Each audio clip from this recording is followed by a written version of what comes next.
Olá, seja muito bem-vindo ao 5º episódio do podcast Entropia Jurídica, trazido a você por mim, Diogo Richter, e pelo Murilo Brandão. Eu não preciso nem falar como a internet repercute em nossas vidas, não é mesmo? Se não fosse por ela, muito provavelmente nós não estaríamos tendo essa conexão por meio desse podcast. Eu e o Murilo não poderíamos produzir nossas entrevistas e vocês não conseguiriam fazer o download dos nossos episódios. Mas já há uma outra tecnologia que, de certa forma, continua a história de grande impacto causado pela internet. E essa tecnologia é o blockchain. Tecnicamente falando, o blockchain é um banco de dados que mantém um registro distribuído e que pode ser inspecionado abertamente por terceiros. Essa tecnologia cria um registro incorruptível e inalterável do que é colocado na blockchain. Ela pode servir, por exemplo, para validar praticamente qualquer tipo de transação sem a necessidade de um intermediador, como é o caso de uma transação financeira que se utiliza de um banco ou de outras instituições reguladas pelo Banco Central, e também para outros tipos de transações que dependem de uma validação de um intermediador, como um cartório, por exemplo. Portanto, essa tecnologia pode revolucionar a forma como nós nos relacionamos com bens e serviços, com bens e direitos. Isso impacta, é claro, a realidade da prática jurídica. E para falar sobre a blockchain e seus impactos na realidade jurídica, nós trouxemos alguém de fora do mundo do direito. O nome dele é Rafael Nasser, que é uma simbiose de professor, consultor, pesquisador e empreendedor da tecnologia. Ele é engenheiro de computação, mestre e doutor em ciência da computação pela PUC do Rio de Janeiro. Ele já foi palestrante em diversos eventos, como no TEDx, e também fundador de startups. Possui ampla experiência na liderança de projetos pela PUC do Rio de Janeiro e em grandes empresas como Furnas, Eletronuclear, Petrobras, Ministério do Turismo, Prodege, Ministério do Planejamento, dentre outros. A cooperação universidade-empresa e a multidisciplinariedade são suas prioridades nas suas atividades. Como, por exemplo, ele coordena na universidade o enfoque de inovação em diferentes contextos, como o Laboratório de Engenharia de Software, o Núcleo de Direito e Tecnologia Legalite, os programas de inovação tecnológica em parceria com Globo, MAG, IRB, Petrobras e Apple, a iniciativa de educação digital ECOA e também coordena a pós-graduação em transformação digital. Ele é considerado um dos top 50 influenciadores do Brasil em blockchain pela Cointelegraph. E, além disso, ele é professor do curso de Programação de Contratos Inteligentes para o Direito na PUC do Rio de Janeiro. No nosso bate-papo, perguntamos ao Rafael sobre sua trajetória profissional e acadêmica. Após, questionamos o que são blockchain e os chamados contratos inteligentes, e perguntamos os benefícios e riscos envolvidos no uso dessa tecnologia. Na sequência, falamos sobre os entraves para a adoção do blockchain em larga escala. Por fim, imaginamos como será o futuro dos contratos jurídicos com o blockchain. Se gostarem do episódio, não deixe de seguir o Entropia Jurídica na sua plataforma de podcasts de preferência e de recomendá-lo para familiares e amigos que possam se interessar pelo conteúdo. Estamos disponíveis no Spotify, Deezer, Apple Podcasts, Google Podcasts e demais plataformas. Além disso, acompanhe as publicações do Entropia Jurídica no LinkedIn e no Instagram. Professor Rafael Nasser, seja muito bem-vindo ao 5º episódio do podcast Entropia Jurídica. Ficamos super felizes com a presença do professor aqui hoje. Obrigado aí pelo convite. Prazer é meu poder trocar ideia com vocês hoje nesse podcast. Professor, agradeço também pela presença. Tive a honra de ser seu aluno no segundo semestre do ano passado em um curso de blockchain e contratos inteligentes aplicado para o mundo do direito. E tenho plena convicção de que você vai conseguir agregar bastante coisa para a gente nesse episódio de hoje. Professor, você é doutor em computação, você coordena diversas iniciativas da PUC-Rio voltadas para a inovação. Sua linha de pesquisa atual é blockchain e contratos inteligentes. Conta um pouco para a gente assim, sobre você, sobre sua trajetória, para o pessoal, para os nossos ouvintes aí conhecerem um pouco mais o professor e conhecerem por onde você já passou e o que você já fez nesse mundo aí de tecnologia, de blockchain, esse mundo acadêmico e tudo mais. Muito legal. Acho que você resumiu um pouco dessa metamorfose ambulante que sou eu, né, de ter vivido, já tido uma experiência muito grande de empreender. Então, já tive empresa incubada dentro da própria PUC, depois indo ao mercado aí, com 2 startups diferentes durante uma época. Depois eu voltei à academia para fortalecer minha formação acadêmica com mestrado e doutorado, como você citou aí na área de computação. onde eu pude explorar aí a tecnologia com diferentes aplicações.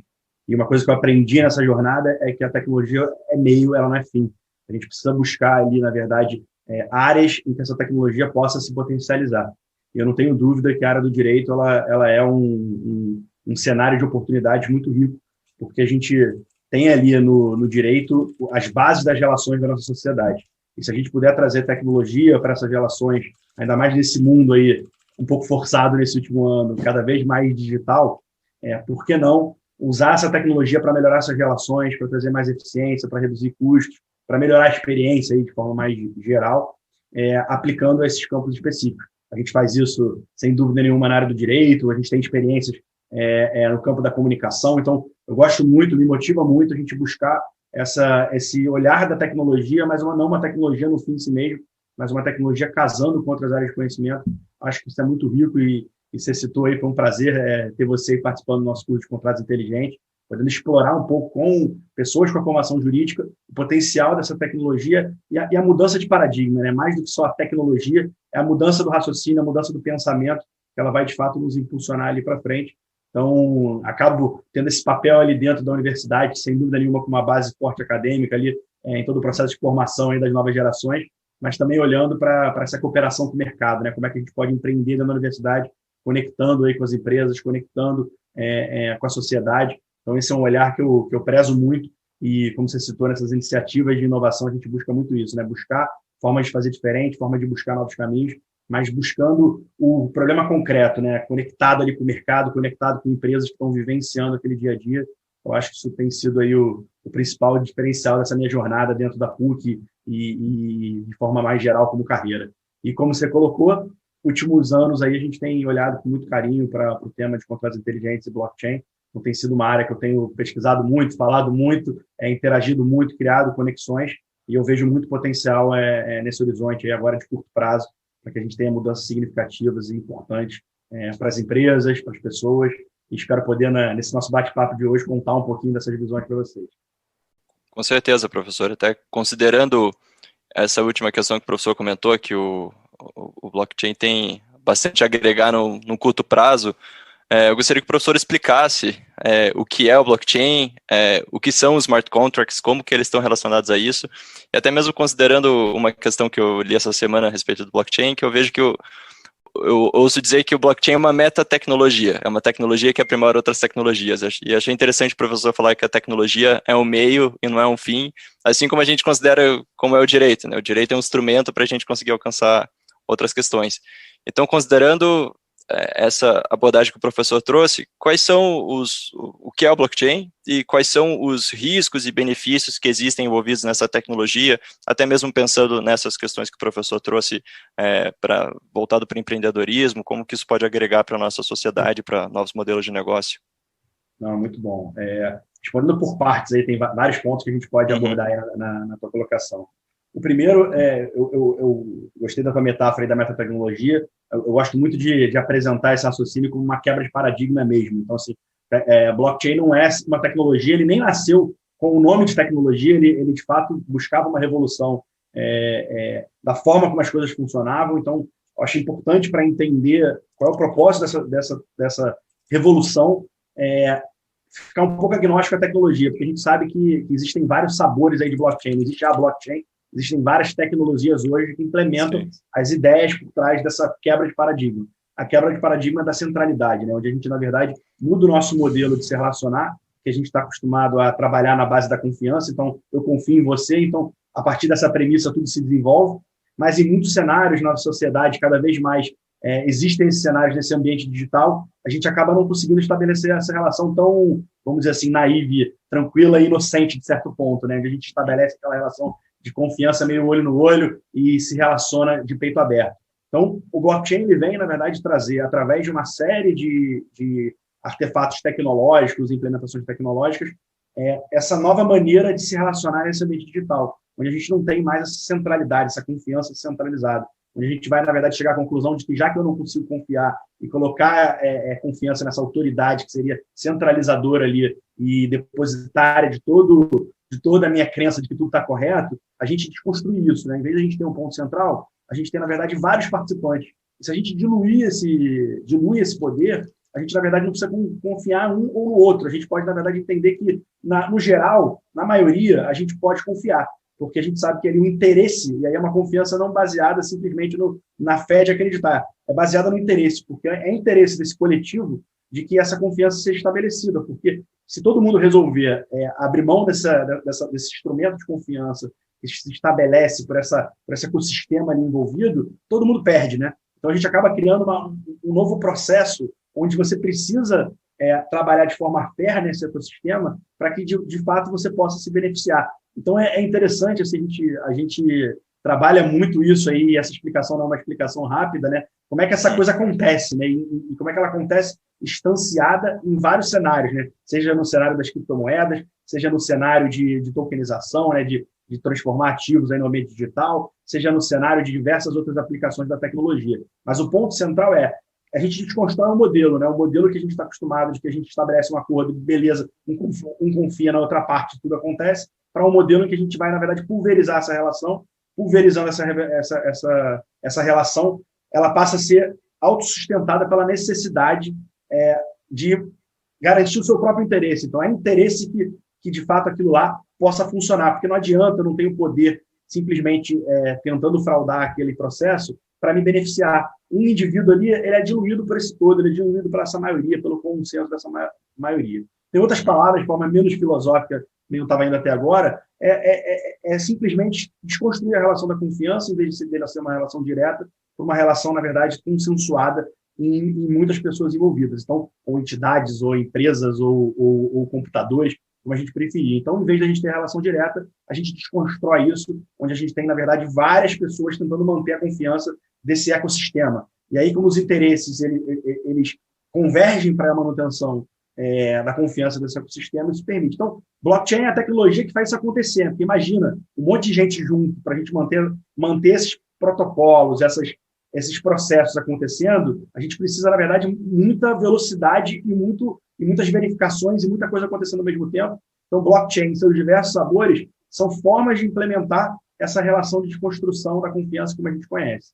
E aí, em cima disso, a gente pode construir o que a gente quiser. Se a gente tem uma nova forma de se relacionar nesse ambiente digital, desconstruindo a confiança, a gente pode implementar em cima disso uma série de possibilidades. E aí, uma dessas possibilidades que eu gosto muito e acho que ela tem vida própria, talvez uma vida com muita luz por conta do próprio blockchain, mas eu acho que ela tem uma trajetória que vai além só do contexto do blockchain, é a ideia de contratos inteligentes. Que muitas vezes acha que isso está totalmente junto, mas são ideias que nasceram separadas e que foram impulsionadas por essa possibilidade de desconstruir essa relação de confiança. Mas o contrato inteligente ele vem da ideia de que se a gente escrever as regras de forma digital, elas vão ser muito menos ambíguas, porque um computador ele não tem espaço para interpretação. Ele, ao contrário que muita gente pensa, né, com essa onda de inteligência artificial, o computador ele executa o que está ali programado. Ele pode estar até programado para ele tentar simular determinado comportamento que pareça quase a inteligência natural do ser humano, mas ela é artificial, como a própria forma diz. Então, escrever esses contratos em código de computador elimina qualquer espaço para ambiguidade. E mais que isso, permite, na verdade, que você vá além de simplesmente estabelecer as regras. Você pode estabelecer o que acontece se determinada regra for startada ou acontecer, ou determinada situação, condição, talvez condição seja o termo aí mais fácil de compreender, se determinada condição acontecer, você pode prever, inclusive, nesse contrato, o que vai se desenrolar a partir dali. E aí vem a ideia que muita gente fala dos contratos auto-executáveis, eu sempre sou muito cauteloso em relação a esse termo, porque não é um contrato que faz tudo sozinho, as coisas acontecem, ele, na verdade, a partir de condições que estavam previstas naquele instrumento, que não tinha espaço para interpretação, elas eram extremamente objetivas, você vai executar automaticamente o cumprimento daquela obrigação, o cumprimento daquela promessa que ali estava estabelecida. E esse conceito, ele ganha muita luz quando a gente traz essas ideias de código de computador que vão estar dentro da blockchain, e por estar dentro da blockchain, ele está sendo garantido a sua execução por todos esses envolvidos, então você não tem ali alguém que vai dizer está certo ou está errada a execução, você vai ter o todo trabalhando para essa execução ser fidedigna ao que está ali pactuado, ao que está ali escrito. Isso ganha, obviamente, uma possibilidade de se criar qualquer relação ou se nortear qualquer relação nesse ambiente digital.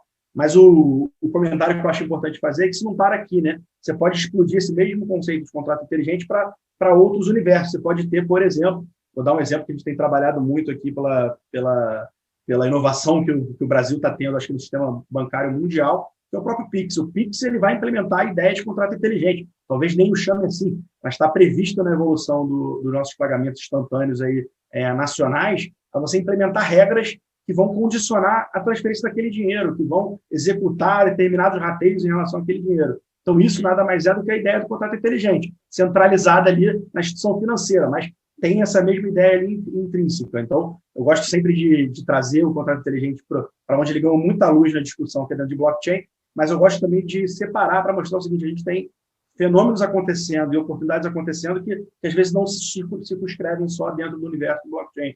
A gente pode estar discutindo contratos inteligentes para automatizar contas que vão ser processos e transferências usando dinheiro, moeda corrente fiduciária nacional como real, transferida via Pix no sistema bancário, que vai executar rateios, liberações de crédito, uma série de condições que vão estar ali, como na ideia do contrato inteligente, estruturada. Talvez por uma descentralização ali, entre aspas, do nosso sistema bancário, ou talvez na sua plenitude ali num sistema global que qualquer um entra, uma rede pública como o Ethereum, como uma rede de Bitcoin. Então, a gente tem uma série de possibilidades aí de expandir esse futuro, né? Então, a minha provocação nesse sentido, nesse começo de conversa, temos aqui na mesa assuntos diferentes. Quando a gente fala de contrato inteligente, é uma provocação para o universo jurídico de como pensar essa nova maneira de escrever essas relações. Uma maneira sem subjetividade e uma maneira que, na verdade, pode ir além de prometer coisas ou dizer que as pessoas estão obrigadas a determinadas execuções. Ela pode ir um passo além, ela pode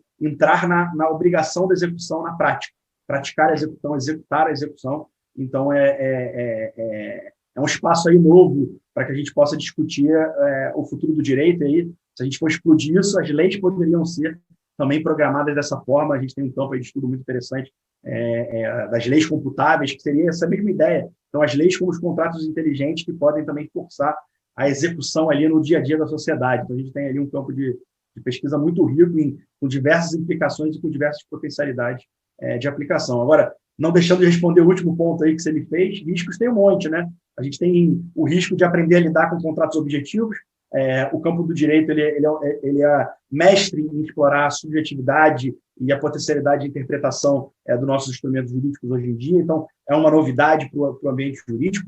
Trabalhar com a tecnologia de blockchain, com um ambiente global, completamente centralizado, ele cria uma série de novas preocupações e uma série de oportunidades. Então, a gente tem aí uma série de riscos, e aí olhando para risco no sentido ambíguo que ele deveria ter, né? Risco não é só coisa ruim, risco é o que a gente tem que olhar, e risco às vezes são oportunidades, risco às vezes são questões que a gente tem que tratar para poder não deixar tomar uma conotação negativa aí na prática, né? Então, gosto muito do olhar de que a gente tem um campo novo, uma tela em branco aí para desenhar diversas potencialidades de futuro, seja em organizações, seja empreendendo novos modelos de negócio.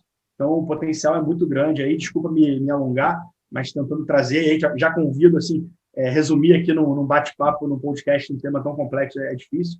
Então, quem quiser buscar em materiais, a gente divulga muito material gratuito. A gente tem um TEDx que eu apresentei a ideia, o conceito central ali de blockchain. Eu tenho um curso gratuito no Udemy. Então, fica um convite aí para quem está curioso entender mais detalhes de explorar esse tipo de conteúdo. Mas eu acho que a ideia aqui é a gente explorar a potencialidade para provocar, né? Então vamos seguir aí para não me alongar muito mais. Excelente explicação, professor, bastante esclarecedora. Só para esclarecer um ponto aqui para mim e para os ouvintes também, quando a gente fala de smart contract, ele pode ser programado, ser realizado dentro da blockchain, mas não é uma condição, né? Talvez esse assunto tenha ganhado tração com o blockchain, dada a confiabilidade que o sistema do blockchain traz. Mas como o professor bem falou, talvez eu possa programar um contrato inteligente em um ambiente completamente diferente. Tem um fato muito, muito engraçado assim, sobre essa questão da própria terminologia contrato inteligente, e aí eu digo que esse é um assunto que dá bastante pano para manga se a gente bota esse tipo de discussão na comunidade aí de pessoas envolvidas na temática de blockchain, que eu participo de várias. É engraçado como você tem múltiplas interpretações de quanto o olhar de contratos inteligentes ele é positivo e negativo. E aí talvez a brincadeira mais engraçada desse processo é que a própria pessoa que escolheu talvez usar essa nomenclatura, que não foi dele, ele adotou um conceito criado em 94, 95 pelo Nick Szabo. A ideia de contrato inteligente vem de 94, 95, 96, ali ela foi se lapidando, e a gente teve ali com o surgimento da rede Ethereum, 2015, a adoção desse termo, né? Então, a rede Ethereum olhava e, vou colocar um código de computador dentro da blockchain para garantir que ele vai ser executado como ele foi pensado, como ele foi pactuado. E esse código de computador ganhou o nome de contrato inteligente, baseado nas ideias ali do Nick Szabo. E é engraçado que, quando esses dois mundos se conectaram, no início, tudo maravilha. Mas quando eles começaram a trazer múltiplas interpretações, a gente pode olhar pela origem da discussão, a gente pode olhar sobre o estado atual da discussão ali dentro da blockchain, ou o estado futuro que eu acabei de provocar vocês. Será que não tem contrato inteligente no Pix? E aí você tem múltiplas interpretações. E essas múltiplas interpretações, às vezes equivocadas, né? Porque essas frases ficam bonitas e elas propagam muito rápido, né? O contrato inteligente, ele é auto-executado. Todo mundo fala isso. Qualquer explicação de que a pessoa vai dar de contrato inteligente joga esse negócio. Mas ele é sujeito a muitas interpretações equivocadas. Como se o contrato ele tivesse uma inteligência que tomaria decisões sozinho, que faria coisa sozinho. Não, ele simplesmente ele resguarda o que está escrito ali. Ele não tem uma inteligência, como eu já expliquei anteriormente. Então, a frase até do próprio Vitalik, ele o fundador, né, vamos dizer assim, da rede Ethereum, ele fez uma crítica muito grande, dizendo, gente, eu devia ter chamado esse negócio de script imutável, não lembro as palavras exatas, mas script imutável é uma coisa bem mais chata para a galera não ficar conjunturando o que é esse negócio, entendeu? Porque explodiram para 200 mil interpretações, às vezes muito equivocadas, mas a simplicidade da provocação, independente de terminologia, é que escrever essas condições com código de computador, ter um arcabouço, uma infraestrutura tecnológica para executar, que possa ir além da garantia da execução na forma como foi programada, fazendo com que essa obrigação, essa promessa seja cumprida, cara, isso tem muita potencialidade. Seja dentro da blockchain, seja conceitualmente, seja no Pix, seja onde for. E isso talvez seja a evolução dos contratos eletrônicos, que já causou uma revolução grande aí no campo do direito. A gente pode estar discutindo esses contratos mais digitais, né? Mais programados, mais fazendo a coisa acontecer na velocidade que o mundo hoje exige, né? Então, talvez a provocação seja mais nessa direção de olhar essas potencialidades do contrato inteligente.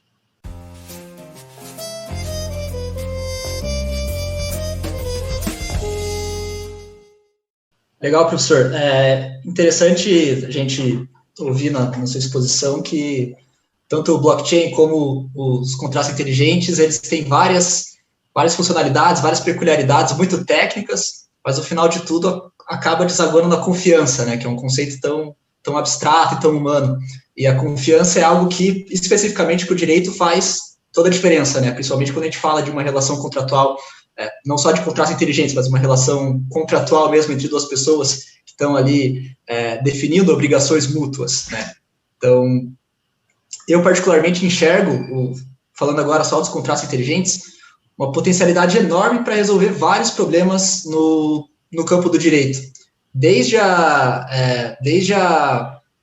eficiência, redução de custos e aumento da velocidade, até a diminuição de litígio, né? Se você tem um contrato mais inequívoco e até com uma execução mais automática, com maior confiança entre as partes, é mais difícil você ter um litígio, você ter um descumprimento, né? Mas, por outro lado, a gente olha e pensa, putz, o direito é uma ciência em certas partes, é tão subjetiva, né? Depende tanto de interpretação. Os advogados fazem uma carreira toda com base na capacidade de interpretar conceitos de formas diferentes. É possível a gente pensar no direito do futuro em que a gente tem uma maior autoexecutabilidade, auxílio de tecnologias nas partes objetivas de um contrato ou de uma relação entre as partes, mas sem perder para outras partes dessa relação essa subjetividade que é tão específica do campo do direito, professor? Não, perfeita colocação. Assim, é uma coisa que eu aprendi ali, trabalhando muito com tecnologia, que a gente não pode virar evangelista, né? Então, um disclaimer aqui importante, eu não sou evangelista de apliquem blockchain para tudo, ou contrato inteligente para tudo. Acho que a gente tem que entender aonde agrega valor e onde não agrega. Por isso a importância de olhar para um processo de formação, né? Porque senão a gente vira papagaio de pirata repetindo aqui, repetindo. Então, primeiro, não acho que resolve todos os problemas do campo do direito.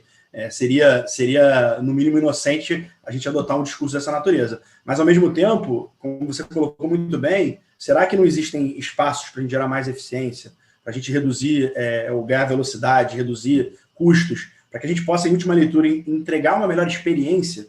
Pô, eu acho que existe. É em todos os casos? Não é em todos os casos. Mas, assim, citando muito rápido, uma das diversas mil experiências aqui dentro da universidade que eu tive, ajudando o processo de modernização, de adoção de tecnologia, esse caso, para mim, é muito emblemático, e aí totalmente no campo do direito, que é a Lei de Execução Penal. Lei de Execução Penal no Brasil, cara, não tem muito espaço para fazer... Desculpa, para não ser aqui naive no comentário. Ele tem muito que, basicamente, é matemática.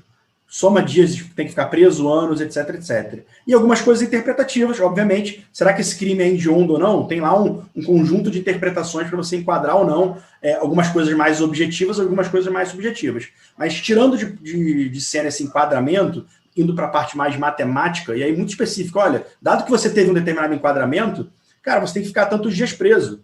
Ah, e se você já cumpriu tanto tempo, você pode sair antes de indemnidade condicional. Ah, se você fez um trabalho de determinada natureza, leu o livro, tem uma série de coisas previstas, você tem redução de pena. Então, tudo isso nada mais é do que matemática.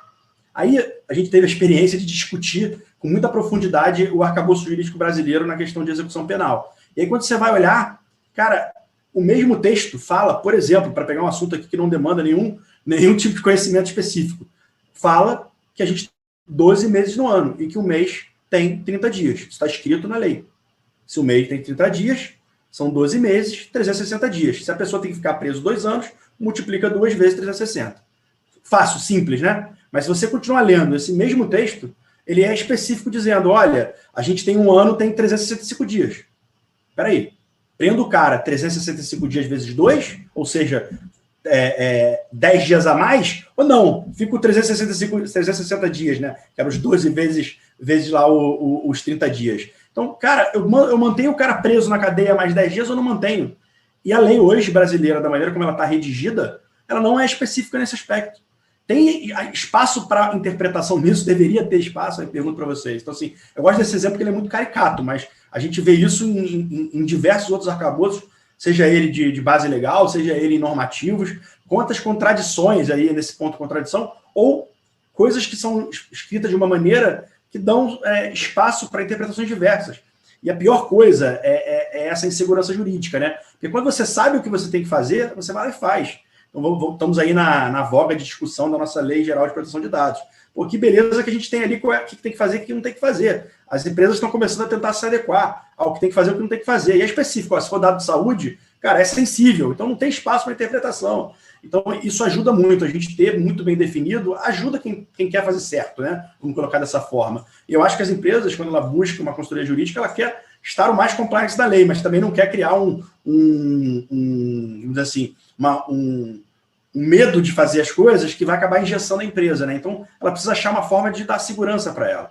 E eu acho que a gente buscar, seja a redação das leis, seja, na verdade, a implementação de termos contratuais que eliminem dentro da possibilidade, ao máximo, o espaço de subjetividade, isso tem um ganho muito grande para a sociedade. A gente vai não ter espaço. Eu posso pegar aqui outro exemplo que para mim é genial, é uma cláusula de fato superveniente na compra de um imóvel, em que a empresa, na hora que você vai dizer lá que ela atrasou 2 anos para entregar o imóvel que ela estava construindo, ela falou, olha, mas teve chuvas. Como teve chuvas, a gente está descontando os dias que choveu da multa. Mas por quê? Onde está escrito isso? Ah, um fato superveniente. Pô, gente, é chuva. Você não esperava que chovesse? Mas não está claro. Quando a chuva não é chuva, fica aquela subjetividade.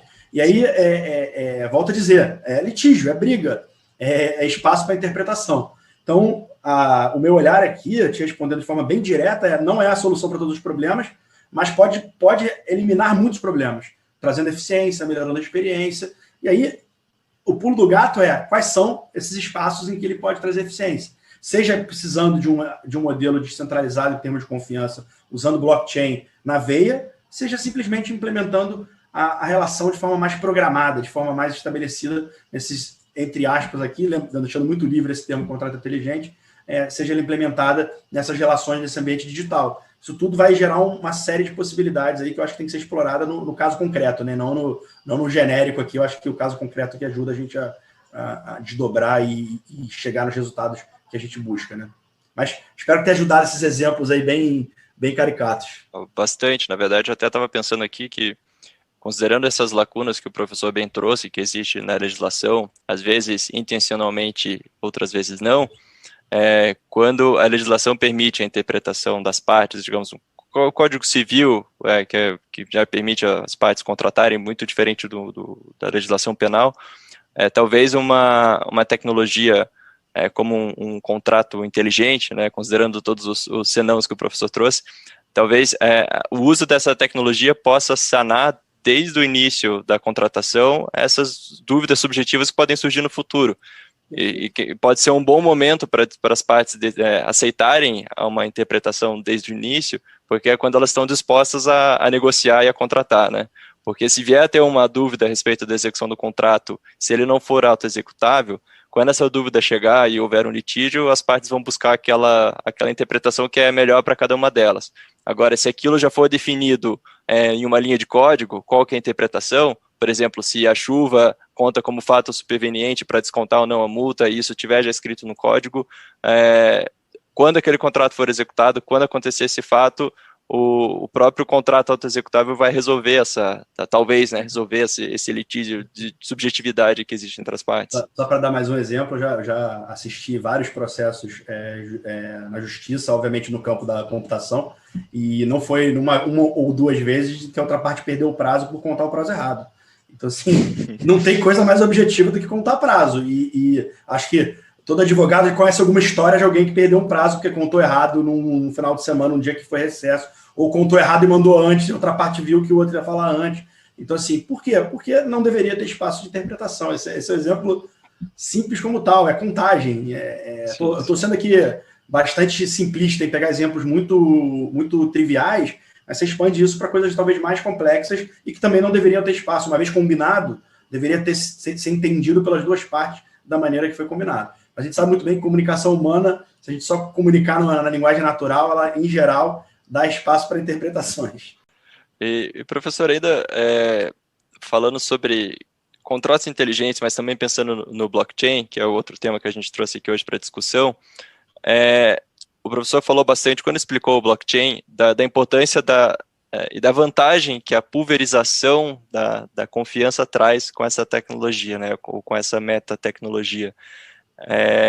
Mas às vezes acaba sendo bastante abstrato entender isso, essa corrente de confiança que o blockchain cria, né, por isso que ele tem esse nome de blockchain, que precisa ser validado pelas partes que fazem parte dessa tecnologia, mas às vezes acaba sendo bastante abstrato, até porque se a gente pensar não só no Brasil, mas pensando aqui no nosso contexto brasileiro, a gente está bastante acostumado a ter intermediadores nas nossas relações, né?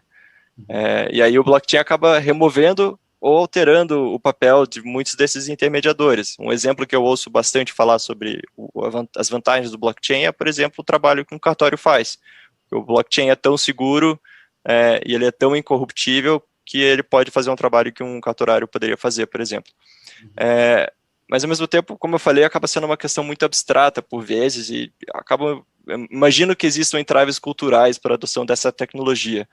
Eu queria saber, do ponto de vista do professor, se de fato existem esses entraves culturais, ou quais seriam os desafios, além da questão de cultura, para a gente adotar de forma mais forte os benefícios que o blockchain podem trazer para a sociedade, ou se ainda, ou paralelo a isso, essa tecnologia ainda precisa ser desenvolvida, as pessoas ainda precisam encontrar modelos de negócio para serem desenvolvidos a partir dessa tecnologia. De forma geral, quais são os maiores desafios que o professor enxerga para a adoção dessa tecnologia ou tecnologias para a sociedade? Ótima provocação. Assim, eu vejo dois cenários distintos, né? Um cenário em que você, na verdade, quer botar um modelo de negócio em cima de uma rede existente. Então, na verdade, você tem que criar e construir um modelo de negócio atrativo. Então, de alguma forma, você vai convencer os outros de que, pô, que legal essa solução que foi feita e vale a pena usar ela porque ela me resolve um problema, ou vale a pena usar ela porque ela me gera uma oportunidade. Então, esse é o nicho talvez mais simplista, onde a gente vê uma série, o boom que a gente teve de novos empreendimentos aí no ambiente digital, lançando novos modelos de negócio e que tinham um olhar de explorar redes que já existiam. Então, você não tinha ali um trabalho de construir novos ecossistemas, vamos colocar assim.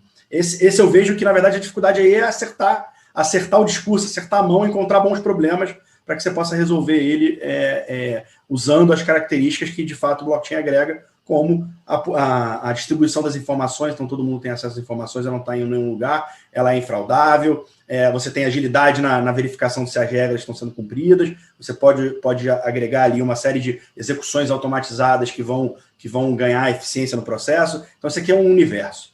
O outro universo que eu acho fantástico, ele tem um lado muito bom, e que o mesmo lado muito bom dele também é um lado muito complexo. Quando a gente fala de construir ecossistemas envolvendo múltiplas empresas, múltiplas instituições, vamos colocar assim de forma mais genérica, cara, isso é um mundo novo. As empresas sentarem na mesa para pensar um processo que não é um processo intracompanhia, é um processo que, na verdade, permeia várias organizações, cara, isso muda completamente a eficiência, porque se a gente está acostumado a lidar só com um problema aqui dentro, quando vai para fora é briga, é litígio, é desconfiança. Eu até brinco, né? Uma empresa ela tem quase a obrigação de checar o que a outra está mandando para ela. Não é uma questão de confiança, a palavra confiança fica até um pouco pejorativo. É quase uma obrigação legal. Quando eu recebo um relatório de uma determinada empresa, eu sou uma instituição, e aquele relatório influencia numa decisão minha, eu tenho que auditar aquilo, eu tenho que verificar, porque senão eu estou sendo leniente na minha obrigação. Então não é uma questão de confiança ou desconfiança. Mas isso gera o quê? Retrabalho, recheque, eu vou ter dúvida, eu vou mandar dúvida. Então, quando a gente senta numa mesa, várias organizações para repensar processos que vão permear mais de uma organização, cara, esse mundo é muito legal.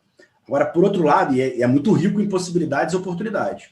Por outro lado, você tem uma impedância muito grande, porque você precisa criar uma consciência nesse ecossistema coletivo. Isso não é um processo trivial, a gente botar grandes empresas na mesa para discutir como tornar possível esses novos cenários de uso dessa tecnologia ou de fazer diferente. Esquece até a tecnologia, né? De fazer diferente de forma mais integrada. Eu gosto muito do exemplo de um projeto de importação e exportação que foi feito, que busca, na verdade, melhorar a eficiência do processo de alfândega, né? Liberação de mercadoria nos portos, né? Aí você olha, cara, liberação de mercadoria nos portos envolve a empresa de container, envolve a transportadora marítima, envolve, dependendo da carga, envolve questões sanitárias, dependendo da carga, 100% de certeza, envolve a questão tributária, Receita Federal. Olha quanta gente envolvida. Imagina que cada um aqui vai ter o seu processo, o seu sistema, que vai desconfiar de todos os outros. Cara, a gente tem, sem dúvida, um cenário ineficiente. Se eu tiver algo integrado que possa ser pensado de forma conjunta, cara, como isso aqui não pode melhorar? Agora, vai botar todo mundo aqui na mesa para fazer acontecer isso tudo junto. Então, respondendo a tua pergunta de forma pragmática, acho que o desafio são essas articulações, não são articulações triviais. Não é uma tecnologia que eu vou pegar e vou contratar um especialista em inteligência artificial que vai desenvolver um algoritmo para a minha empresa e eu vou melhorar a recomendação do que filme você vai assistir, ou diminuir, ou entender se você tem um potencial de cancelar um produto para poder fazer uma ação de marketing. Então, ele tem uma complexidade que não é só tecnológica, ele é uma complexidade do próprio íntere da tecnologia, né? Ela funciona se você tiver diversas instituições se correlacionando. Não existe projeto de blockchain para uma instituição só, uma pessoa só, para usar dentro da empresa. Não faz sentido nenhum, porque se a empresa não confia nela mesma, já estamos num mundo muito louco, né? Então, faz sentido quando você tem uma relação de várias empresas ou várias pessoas ali envolvidas. Mas quando é pessoa e você vai criar um modelo de negócio, eu acho que a resistência é menor. A dificuldade está mais em acertar ali o que você está propondo. E quando acerta, a gente já viu vários exemplos aí acontecendo. No outro cenário, já está começando a acontecer, mas a impedância foi maior, o sistema financeiro, acho que ele foi pioneiro pelo próprio incômodo que a tecnologia gerou nele, mas eu acho que é muito rico, né? Porque a gente, na verdade, bota o elefante na sala e aí alguns vão viver o resto da vida com o elefante na sala, outros vão falar, beleza, vamos chegar a um acordo, achar um caminho aqui para tirar esse elefante, ou pelo menos chegar ele para o cantinho aqui para a gente tentar ter um pouco mais de fluidez aí nas relações. E talvez a universidade seja um espaço bacana para realizar essas articulações. Eu imagino que o professor, com essas frentes empreendedoras e de ligação da tripla hélice, né, da universidade, do empresariado e até mesmo de iniciativas públicas, para fazer essa articulação, né? Acho que eu acredito que seja um ambiente bem legal para fazer esse tipo de trabalho. Não, confio plenamente, assim, esse papel da universidade de ser o espaço da integração, do pensar, é muito rico, assim, por isso que eu brinquei que talvez a grande papel que eu tenho tentado buscar dentro da universidade é de conectar com o mercado, porque porque eu não tenho dúvida de que tem pessoas brilhantes dentro da universidade, como tem pessoas brilhantes dentro das empresas. Tem ideias interessantes dentro da universidade, tem ideias dentro das empresas. E ainda digo mais, em vários programas que a gente tem tecnológicos, tem ideias brilhantes nos jovens, que não tem experiência, que simplesmente não está viciado. Então, você criar dinâmicas que possam gerar esse tipo de momento para refletir, de repensar, de dialogar, de ser algodão entre cristais em alguns casos, quando a gente está falando de grandes corporações, acho que isso é muito rico, ajuda muito a articular esse futuro, porque não é trivial, né? Não é uma discussão só de tecnologia. A tecnologia talvez seja o passo mais exato aí do processo. A gente está falando de mudança cultural no corpo jurídico das organizações, a gente está falando de repensar processos que vão ter que ser negociados entre múltiplas organizações. Então, a gente está falando de várias coisas que não são triviais de forma alguma, mas que, por não serem triviais, geram um espaço de oportunidade de melhorias fantástico. Show de bola, professor. Voltando um pouco na sua fala e já encaminhando para o encerramento aqui do episódio, lá no começo do episódio de hoje, o professor falou da importância de pensar na tecnologia não como um fim em si mesmo, né, mas como um meio para atingir outros objetivos. E essa forma de pensar é o que a gente tenta trazer muito aqui na Entropia Jurídica, que um dos nossos mantras aqui é a gente não pensar na inovação como um fim em si mesmo, né? Pensar na inovação aplicada no direito como uma forma de tornar o direito mais democrático, tornar o direito mais colaborativo, tornar o direito mais eficiente, e essa própria mudança no direito, pensar nela como outra ferramenta para criar uma sociedade melhor, né?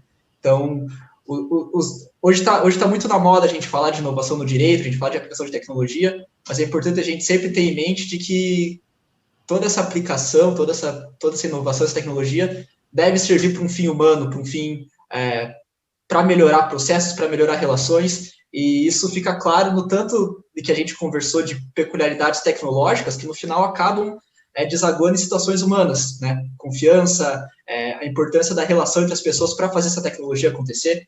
Então, nossa conversa aqui de hoje eu achei interessantíssima. Agradeço muito pela presença, sempre bom ouvir as exposições do professor. Muito legal. Foi uma verdadeira aula novamente. Professor, é muito bom. Gostei da tua provocação às vezes a gente olha muito a inovação na prática do direito, né?